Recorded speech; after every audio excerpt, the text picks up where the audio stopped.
Hello aspirants, looking at current affairs for 16 September. The news items picked up from the Hindu newspaper are these 13. We'll look at them in detail.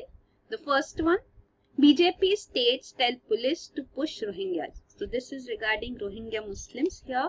The state governments here, especially it is said the BJP-led state governments of Assam and Manipur, which share a border with Bangladesh, are asking their police forces to be alert and push back if any Rohingya family tried to cross over the Bangladesh border seeking refuge in India. So such instructions have been given. The justification given by them is that center has given intelligence inputs that terror groups can also use the refugee crisis to sneak in their members, and that is why this is a security challenge to the country, and that is why all Rohingyas would be stopped from seeking refuge in the country. So this is the step which is being taken here. The Bangladesh, the nation shares border. You can see Assam shares 262-kilometer border with Bangladesh, and other northeastern states are Manipur, Mizoram and Nagaland. So these are the frontline states sharing border with Bangladesh. The map is also provided. You can have a look here. So this is Myanmar. The Rakhine state is located here. You can see the detailed map is provided. The Rohingya majority area is here. These are the Rohingya minority areas. And because of this, they are fleeing to Bangladesh, the nation here. And you can see Bangladesh, the states sharing border with Bangladesh are West Bengal, Assam, Meghalaya, Tripura and Mizoram. While this is the Rakhine region, and you can see this is very close to Mizoram, Manipur, Nagaland lies here, and this is the Assam state. The next news item is 22 injured in London tube blast. So this is the 5th terrorist attack now taking place in the year 2017 in UK. It was an improvised explosive device which triggered an explosion during the Rush Hour tube train in southwest London. It has injured at least 22 people. ISIS has taken responsibility for the attack. So this, you can see the devastating attacks which have taken place, the terror strikes in UK are put forth here. Presently, this is the attack on the underground train. Before this, the attack was on 19 June at Finsbury Park Mosque. Then the other attack on 3rd June was on London Bridge. Before that, on 22nd May in Manchester Arena, the Ariana Grande concert, and then on 22nd March the attack which took place on Westminster Bridge in London. So these are the terror strikes in 2017, and ISIS have claimed responsibilities here. The next news item is Aadhaar to be linked to driving license. So the Union Minister for Electronics and Information Technology, Mr. Ravi Shankar Prasad, has announced that after linking Aadhaar to PAN cards, now the government will link Aadhaar with driving licenses as well. So this is to again the same reason given to help check the menace of multiple licenses. Then next is recurving cyclones dried August rains. So this is regarding the tropical cyclones in the Western Pacific area. These are appearing to be recurving, because of which the monsoon rains in August across India have been less. So the drying up of monsoon rains is being explained through this. The monsoon months, you can see the cyclones in Western Pacific move westwards towards India, and these aid the rain bearing systems over the Indian subcontinent. But due to recurving which takes place in some of the years, they swing northeast and they do not give much push to the rain, and the good monsoons are not felt in the subcontinent. And this recurving generally takes place during the El Nino years. But this time it is not even an El Nino which has occurred till date. Still we are seeing recurving taking place. So nearly 22% of the country, it says, is facing drought-like conditions. And this is shown the different types of tropical cyclones. So this is non-recurving, it will move in a correct direction. This is left turning, and this is, you can see, slowly recurving and sharply recurving cyclones. So this is the directions as such, and here one more is shown as a looping cyclone. And this is regarding El Nino. We have discussed it quite often, you should know. So here you can see this is the Western Pacific region too. So here, from here, the developments here affect the monsoon in the Indian subcontinent. This is North America and South America. Here lies Australia, and beyond is the Indian subcontinent.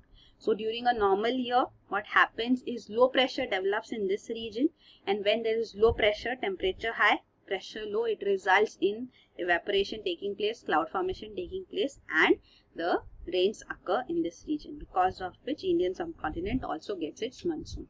And during El Nino, actually the entire slope is reversed. So rather than having a low pressure in this region, the low pressure develops here along the coast of South America, and high pressure here, because of which rainfall occurs here near the South American coast rather than here in this Australian region. And also Australia, Indian subcontinent suffer because of these El Nino years. There is no clear trend how often El Nino occurs, but it generally occurs quite often after a few years. So it may also be said every 3 to 4 years or so, but there is no clear trend that every 3-4 years it may occur. So it is irregular, erratic, but yes, whenever El Nino conditions develop, then Indian monsoons suffer. Then next is Supreme Court issues notice on student safety. So this is regarding the incidents which have taken place with respect to sexual abuse and murder of school children in school premises. So this has prompted a petition which has been filed before the Supreme Court. It is asking for non-negotiable child safety conditions being framed and implementation of these guidelines to protect school children. So the Supreme Court has sought the response of the centre and all state governments on this matter. So in 3 weeks they will have to give their written reply. The next news item is pay relief in cases of unnatural jail deaths. Supreme Court. So the Supreme Court has directed the Chief Justices of all High Courts to register petitions suo motu to identify the relatives, the kin of persons who have died unnaturally from 2012 onwards. And the states will be ordered to award them compensation. So the Supreme Court stand now is that even if a person who has died an unnatural death is a prisoner, they are also victims. So they may have committed crime, but there is no reason at all to exclude their kin from receiving compensation only because their victim is a criminal. So their life also, they have their right to life. So if there is an unnatural death, then this is the step which needs to be taken. Normally, the National Human Rights Commission or the State Human Rights Commissions award such compensations in case of even custodial deaths and custodial torture, but then compliance by state government is low because these commissions do not have any power to exercise their contempt, that the ruling which they have given is not being followed. So they don't have any power as such. That is why the compliance by state governments is low, and now the Supreme Court's order is allowing high courts to directly award compensation and ensure their compliance by the states. And the year is from 2012 onwards because National Crime Records Bureau has records of unnatural deaths from this year onwards only. So this is the detail. Then next is indigenous artillery gun sets new record in range. So an indigenously built artillery gun called ATAGS, Advanced Towed Artillery Gun System. So this has been jointly developed by DRDO and the private sector. The Kalyani group is the private sector involved in this. A variant of it has been developed by them too. So this has achieved a new record in this range with having hit the target at a distance of 48 kilometers. So ATAGS has registered the longest ever distance, so you can see, of 48.074 kilometers. So this is the maximum range is generally 35 to 40 kilometers by firing by any artillery gun system in this category. So this ATAGS, you should know, is being developed by DRDO along with the private sector, and we have already been having inducted recently the Dhanush artillery guns. So these have also been indigenously developed, and they are an upgraded variant of the Bofors guns. We have discussed earlier about Bofors, the entire scandal because of which we could not later have any more artillery guns procured. But Bofors have served us well. They have served us efficiently even in the Kargil war. That is a known fact.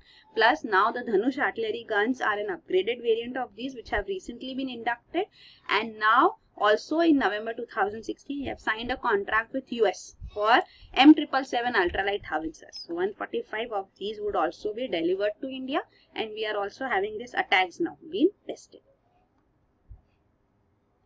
Then the next news item is, this is the artillery gun, you should know.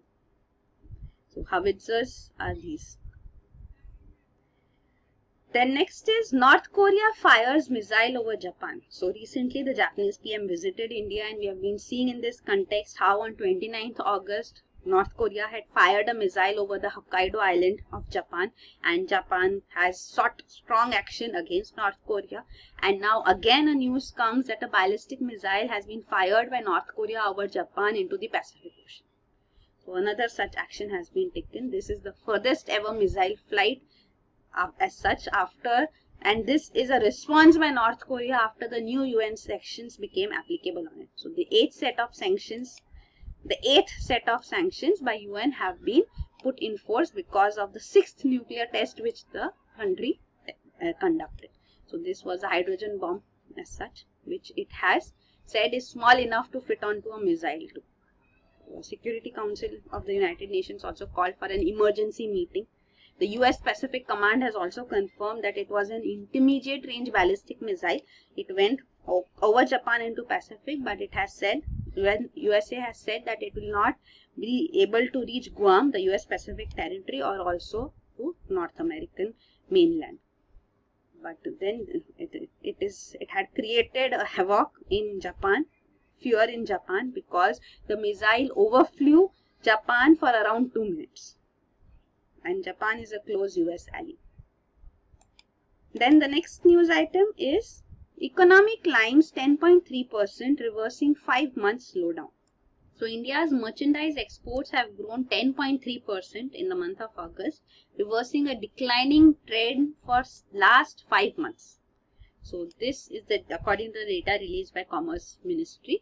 Also, the main factors which have resulted in this upward trend is engineering goods, petroleum products and chemicals. So there is improvement in demand in overseas markets too. But then goods imports have grown by 21.02%. So the growth in imports has been more. So that is why the trade deficit has also widened. And even this trend of increase in exports, this is still not having a positive outlook, because the industry as such, FIO, Federation of Indian Export Organizations, is worried about future growth, as order booking position from October is not encouraging. And the reasons for this is 1, global uncertainties, 2, rupee volatility. We are seeing that rupee appreciation is taking place in the international market, and because of this appreciation of rupee, exporters suffer. Importers benefit, exporters suffer. So this is another factor, second factor. And the third factor is the challenges stemming from the goods and services tax, the GST. So what has happened, we have discussed this earlier too, that the input tax credit is not coming forth. So from the months July to October, the input tax credit is not being refunded as such. The refund is not coming forth, because of which there is least or no working capital at the disposal of the exporters, and this blockage of funds and the uncertainties involved here are affecting exports. So this is being stated, especially the labor intensive sectors have posted negative growth or modest growth for this period also.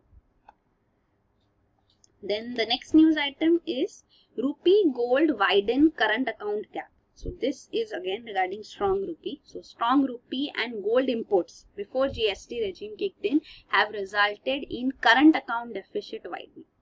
The current account deficit, you can see, has widened on a year-on-year basis. What is current account deficit? You should know. So main factor in current account deficit is trade deficit. So because of higher trade deficit, this has resulted in current account deficit also widening. So here you can see the details seen. So this is the current account deficit, in which the major factor is this exports minus imports, that is the trade deficit, X minus M, and then net income from abroad. So net factor income, that is also taken in, and also net current transfers like remittances, grants, pensions, etc. coming from abroad. So these are also added up to trade deficit to give current account deficit. Then there are other terms also like balance of trade and balance of payment. So balance of trade is with respect to trade only, concerning trade of goods. So that is, you can see transactions of capital nature are not included in balance of trade. So balance of payment includes transactions of capital nature. Here this is, you can see balance of trade is part of current account of balance of payment. So current plus capital account will be balance of payment, and only current account is mainly it is balance of trade. So it's part of current account deficit, balance of trade. So here this is there. Then next is external debt dips 2.7% to $471.9 billion as NRI deposits fall. So external debt of the country has also reduced for financial year 2016-17 and it has declined 2.7% from the previous year level. And this decline is majorly due to decrease in long-term debt, particularly the NRI deposits and commercial borrowings. So since NRI deposits and commercial borrowings have reduced, that is why external debt has also reduced. Then next is union toughens stand on reforms. So the central trade unions are having a strong stand and they are opposing the government's plan, the contentious proposals in the Code on Industrial Relations Bill. So there are 5 contentious proposals here in this bill. A GOM has been established by the government, a group of ministers on labour reforms. This is led by Finance Minister Mr. Arun Jaitley, and he has asked the Labour Minister to discuss these contentious proposals with the trade unions. So this meeting did take place and the trade union members are coming together, putting pressure on the government to not have these contentious proposals passed. This Code on Industrial Relations actually is a bill which will combine the 3 laws with respect to labour. So Trade Unions Act, Industrial Employment Standing Orders Act and Industrial Disputes Act. All these will be merged into a single code, Code on Industrial Relations. So this is the proposal which has not been passed yet. There is opposition to it. The 5 contentious proposals you should know. One is that it is allowing bigger companies to retrench workers without government's permission. So you should know that retrenching of workers means if the workers are made to leave the job, if you are removing workers, then if it's a small enterprise having up to 100 workers, it is permitted presently to be done without government permission.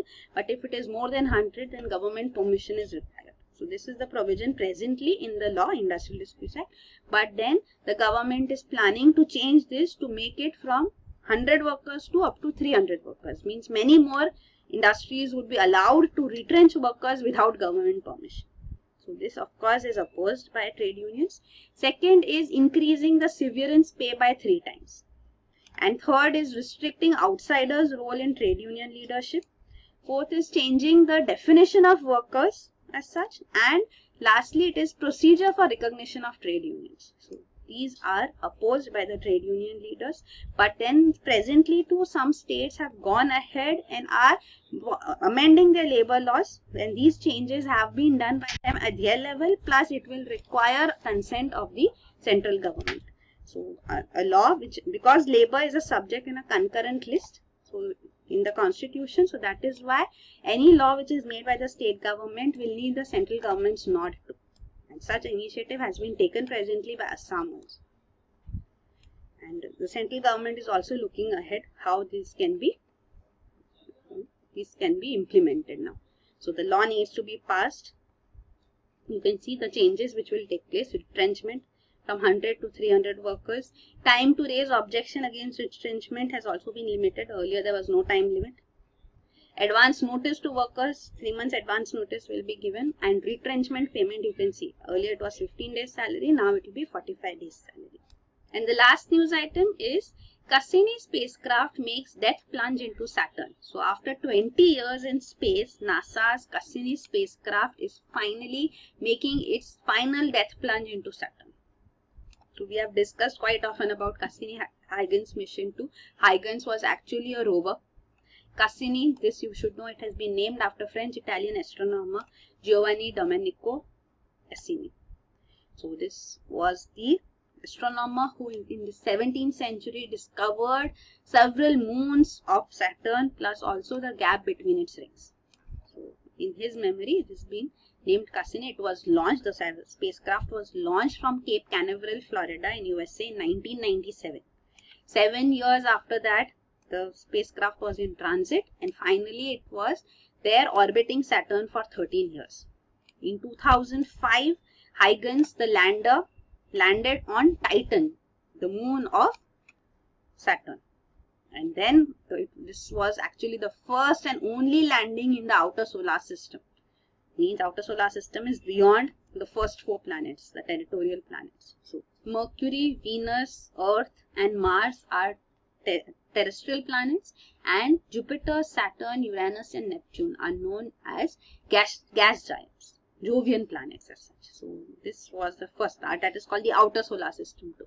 So it was the first such landing in the outer solar system on a celestial body beyond the asteroid belt. You should know asteroid belt also lies between this terrestrial and Jovian planets, means between Mars and Jupiter.